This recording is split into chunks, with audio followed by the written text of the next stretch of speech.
জামায়াতে ইসলামী ক্ষমতার ভীষণ কাছে এবং সংসদীয় পদ্ধতির নির্বাচনে, প্রচলিত পদ্ধতির নির্বাচনে একটি দল কাকে কাকে মনোনয়ন দিচ্ছে কোন এলাকায় সেটা যেমন গুরুত্বপূর্ণ,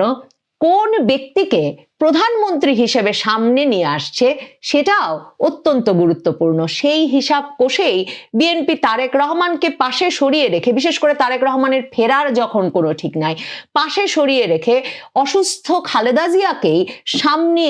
এগিয়ে আনতে বাধ্য হয়েছে জামায়াতে ইসলামী। ডাক্তার শফিকুর রহমান এবং সৈয়দ মোহাম্মদ তাহের অত্যন্ত সক্রিয়, দলের ভেতরে জনপ্রিয়, রাজনীতির মাঠে এবং সংবাদ মাধ্যমে সমানভাবে উৎসাহী এই দুই নেতার মধ্য থেকে কাকে প্রধানমন্ত্রী পদে বেছে নেয়, কাকে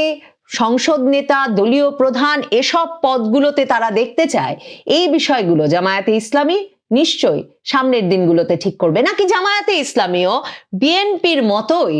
সংসদ নেতা, প্রধানমন্ত্রী এবং দলীয় প্রধান হিসেবে একই ব্যক্তিকে রাখতে চাইবে, সেটাও নিশ্চয়ই ভেতরে ভেতরে দলের ভেতরে জামায়াত আলোচনা করছে।